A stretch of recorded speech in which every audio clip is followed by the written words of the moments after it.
Welcome to the Ex Terra Podcast.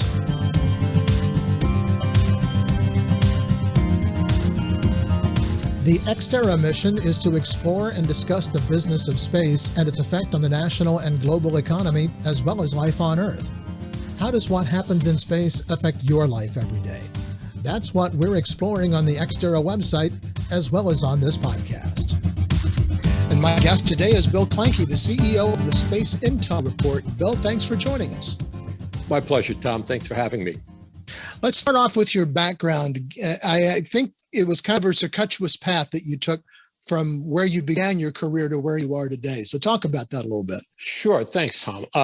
My background is a pure media background. I started with a small media company on Long Island, where I'm from, a long time ago, and kind of rose through the ranks on the business side of it. So it's the typical inside sales guy to the outside sales guy to regional sales manager to national sales director to associate publisher, and president. So what it demonstrates is that, frankly, Tom, I just can't hold the job, and that they had to, they had to keep on moving me along here. So I was very fortunate.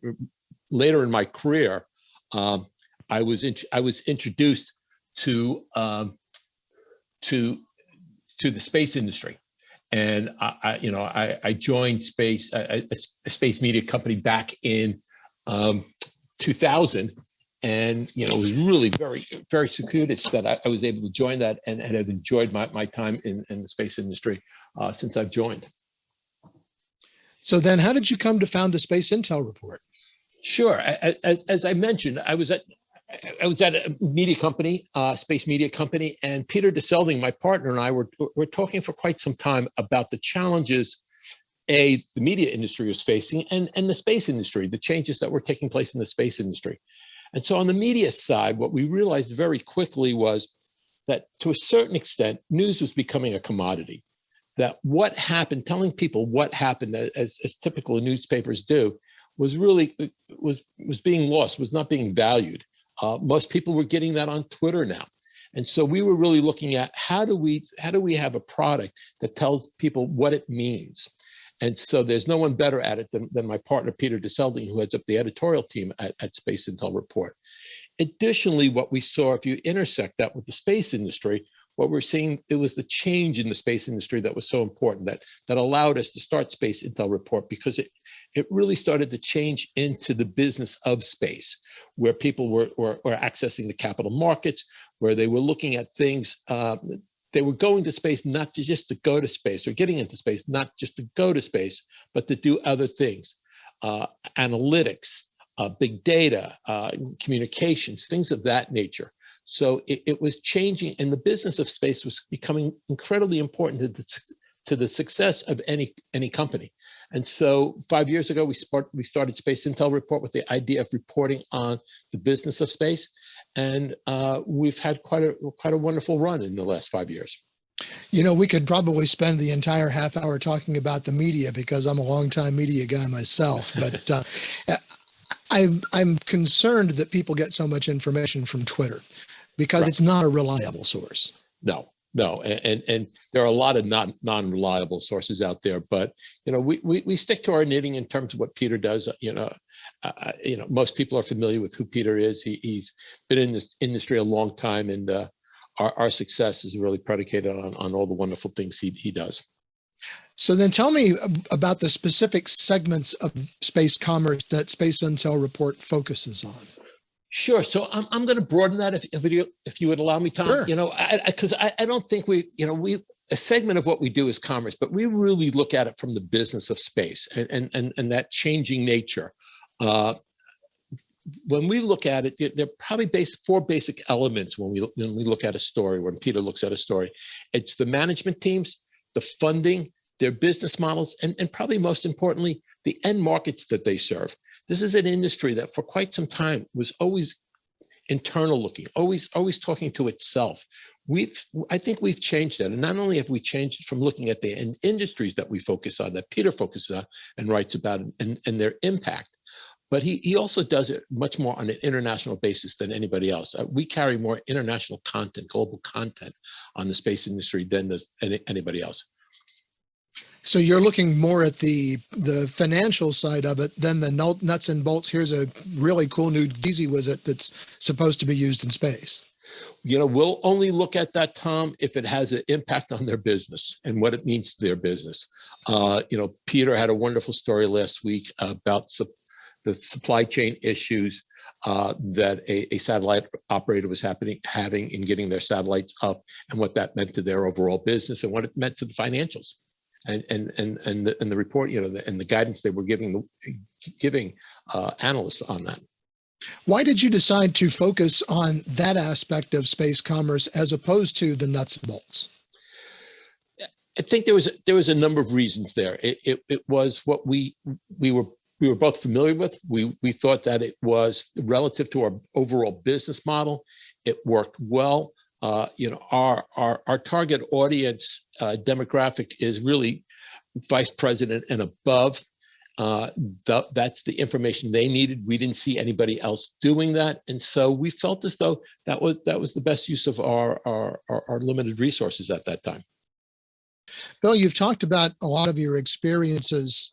How does what you did in your early career as a publisher relate back to getting involved in a startup company and then into space commerce? Sure, Tom. Thanks for the question, because I think it's an interesting one.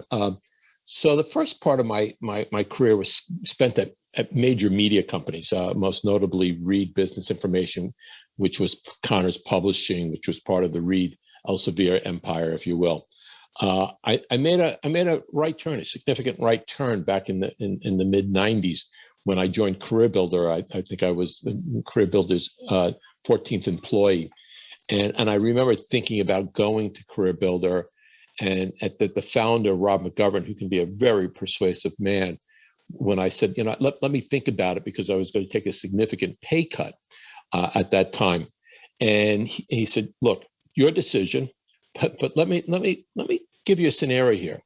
When you're sitting with your grandchildren a ways from here, and your granddaughter, your grandson asks you, So what did you do during the internet revolution? Do you really want to say you stayed at a print company? And so I basically said, well, I think I can start on Monday if you give me a couple of days. But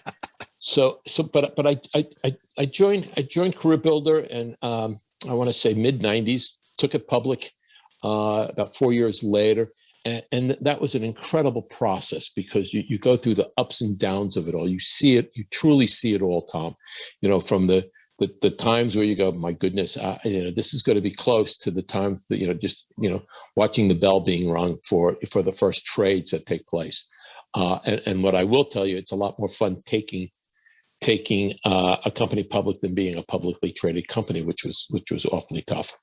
But my job at that company was, I was VP of Business Development, so all the major partnerships went through my group. So we had partnerships with Microsoft, and at that time Business Week, and USA Today. And what we did was we ran their career centers. But it gave me a wonderful opportunity to really understand how partnerships work, and how partnerships, not only how do you get them signed, which I was actually fairly good at, but how do you really make them work?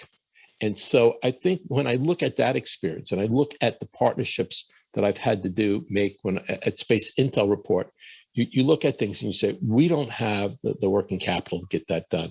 So we need to develop a partnership with somebody to get that done, to either grow our audience, to do these things. And the good news has been that people have been so incredibly receptive. But I think that the ability to develop those partnerships, to have those relationships, and I got to take a step back, because I would be remiss. Any modicum of success I've had in this industry is because of the wonderful partnerships and friendships, frankly, I've made in this industry. And there are just so many people, but it really does start with a gentleman named Lon Raines, who was at that time the editor of Space News, who took me under his wing, and in the vernacular of my people was basically my consigliere at Space News, and really did help me navigate so many of the I was kind of the blind man walking through the minefield there for a while, and he was incredibly helpful.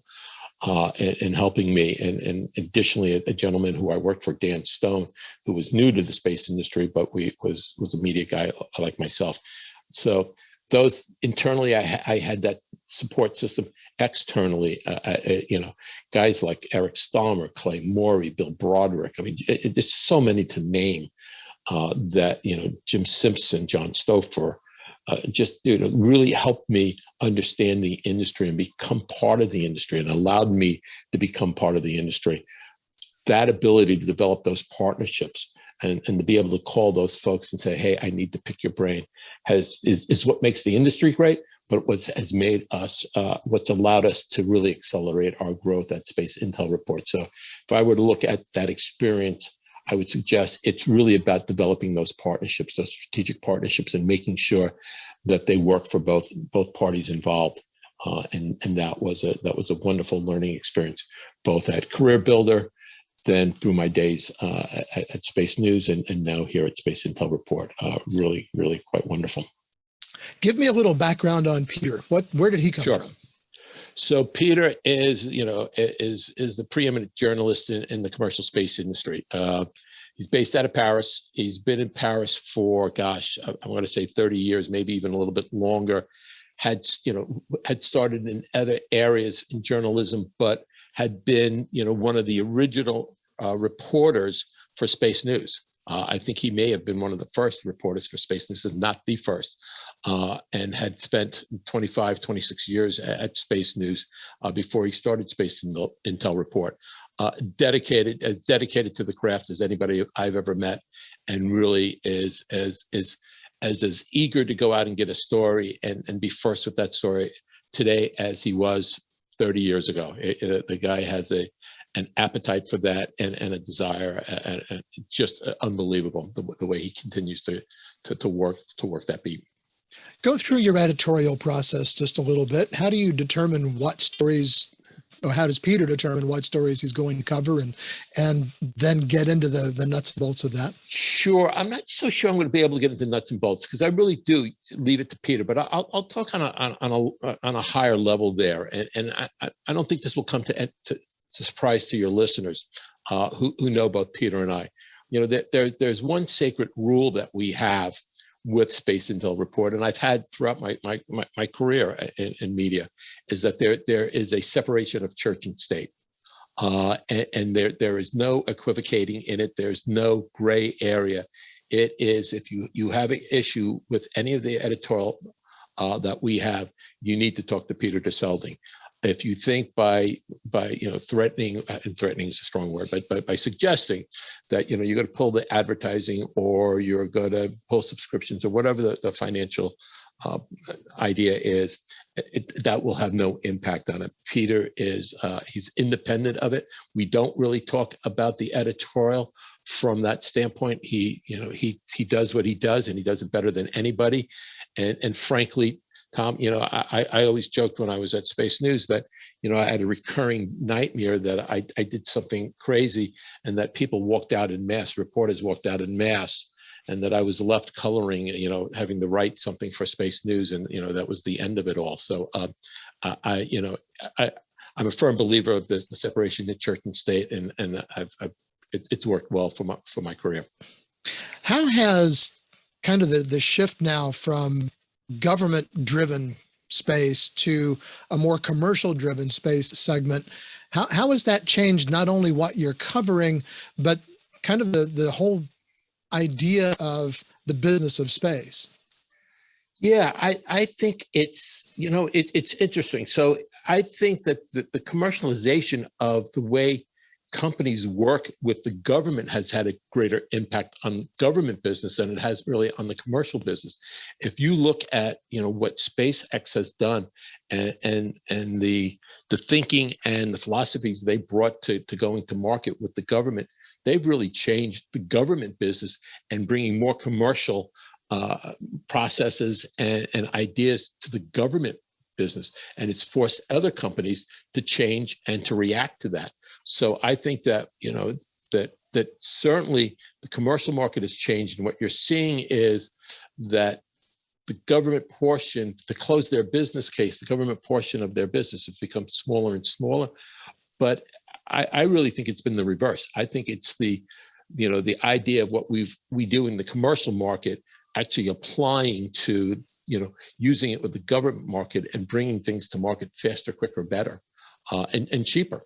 And so I think that's been the biggest impact that's happened since Elon came out with SpaceX. But even in that case, Elon might not be where he is today without having gotten significant government contracts. Absolutely.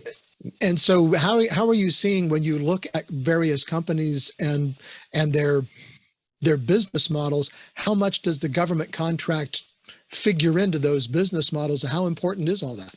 Oh, it's still an incredibly important part of their business. There was a number of companies, going back a few years ago, talking about how they needed 0% of government business to close their business case. And now those same companies are talking that they need 40 to 50% government business. I think it still plays an important role, but they are looking at the commercial business as being a significant part of their business and moving it forward in that fashion. Certainly, Starlink and what, the LEO satellite constellations, looking at it from that standpoint, will have a tremendous impact on the commercial world. We're talking with Bill Klanke, co-founder and CEO of Space Intel Report.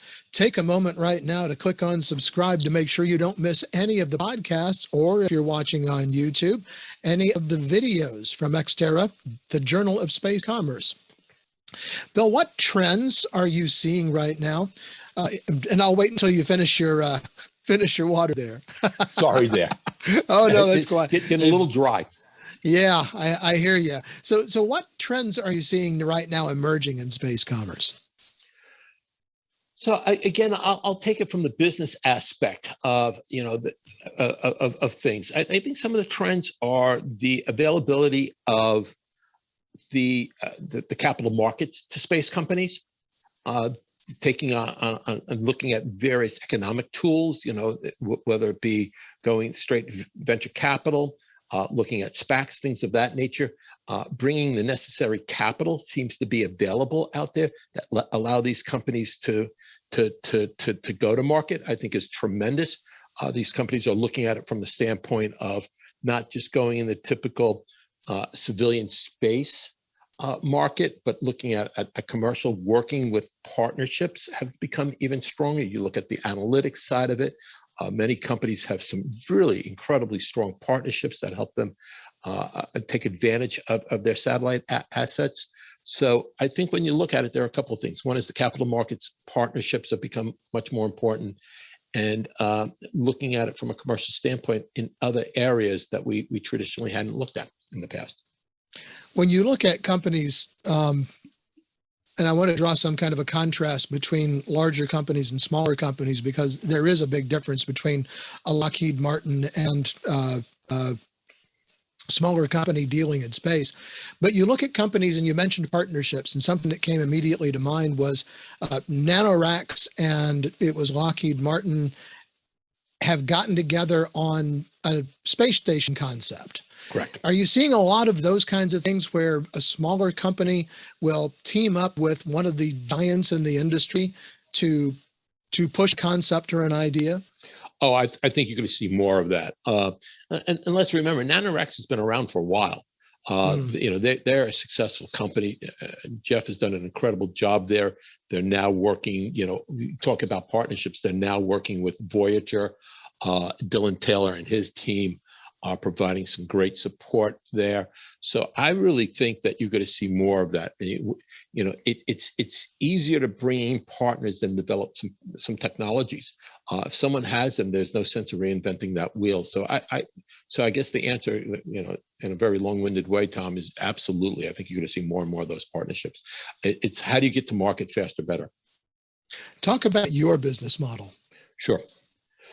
So we've looked at it differently. When we started 5 years ago, there were a number of friends that I had in the media business that thought we were crazy from going the subscription route. Now it seems like all the cool kids are doing it, and everyone's got a subscription product out there. And so we've been very fortunate.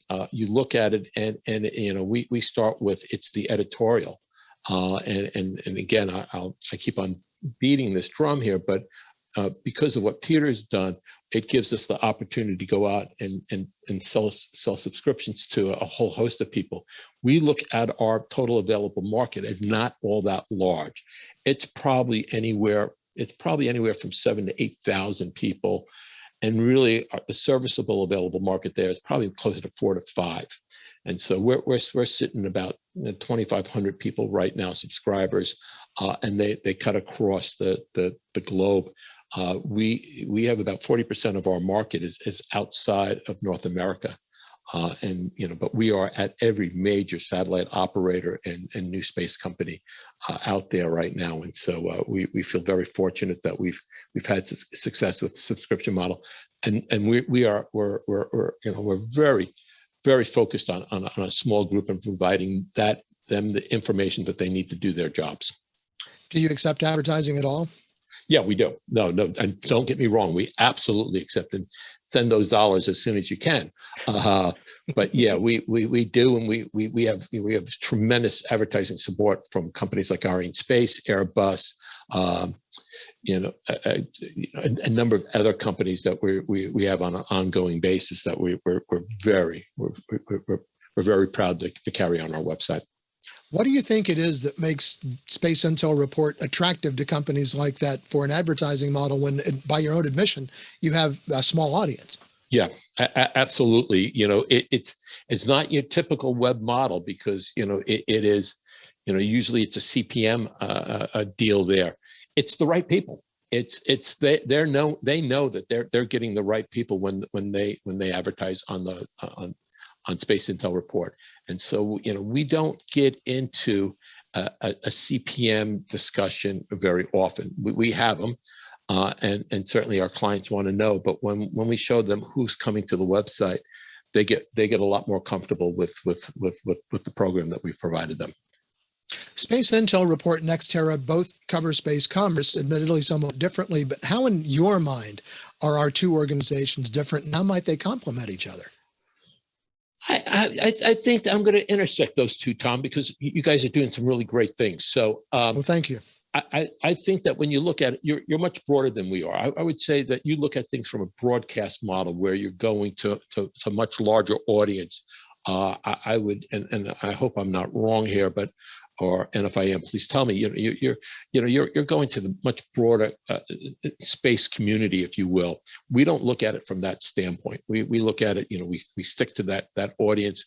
We work to that audience. We're a paid paywall subscription.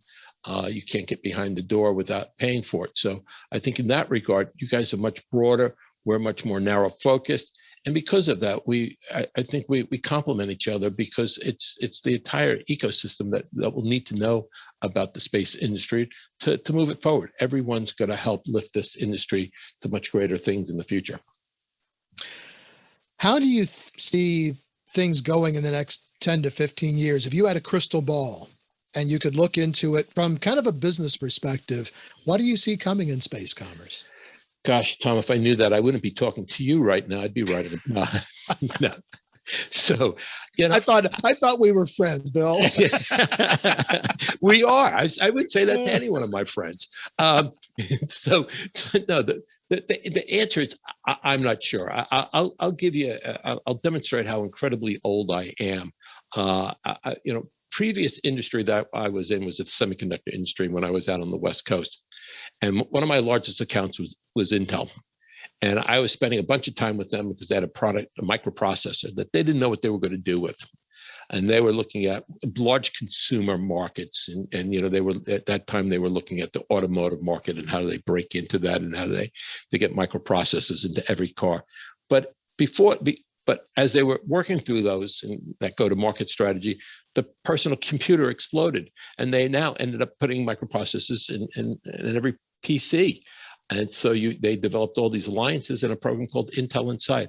We're going to have that PC moment in the space industry, whether it's in analytics and imagery, whether it's helping to telecommunications and internet service providers in areas, but we will have those markets.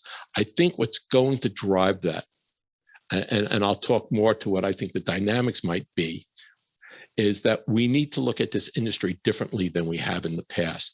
We need to be less excited about the space assets that we work with, as cool as they are, and be more concerned about the go-to-market strategies, the markets that we serve, and how do we compete in those markets in a competitive fashion, and not in the bigger markets that allow us to do that, whether it's mobile, driverless cars, things of that nature. So I think if we start looking at it from that standpoint and say, okay, what are our real advantages? What are our advantages in this market? I think that will allow us to really move forward and take a step function leap in growing this business.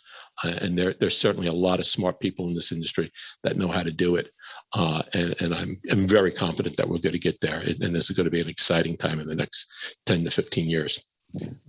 And you mentioned the semiconductor industry.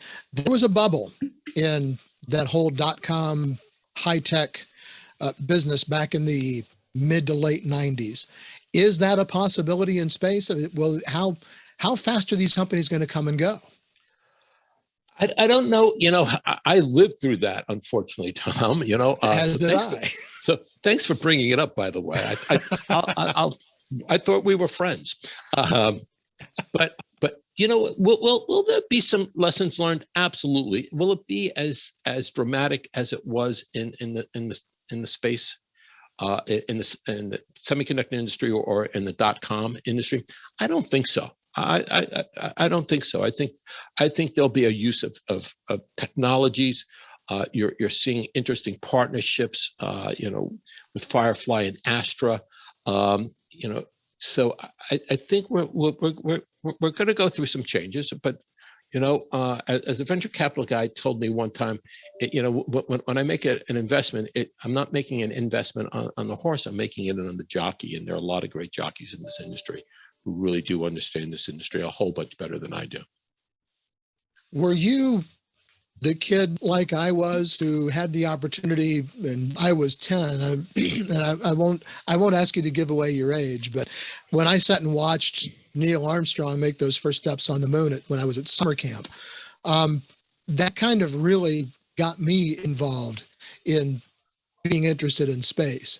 Now I haven't been involved in this aspect of space for that long, but it's something that's always kind of been there for me. Was it that way with you, or are you did you come lately to the space game?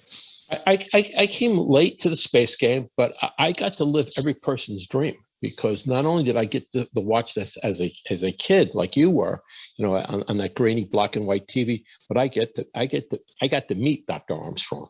And he there is no more of a wonderful gentleman than Neil Armstrong. I mean, he's just unbelievable, and got to sit and chat with him, had dinner with him on a number of occasions. So I got to live that. And I will tell you that, I have two sons at that time who were in high school. And I mentioned that I took Dr. Armstrong to the airport. And it was one of the few times where they stood up and listened about what the story I was about to tell them. Most times they just kind of glaze over and, yeah, Dad, sure, Dad. But this one was, Neil Armstrong was actually in the car.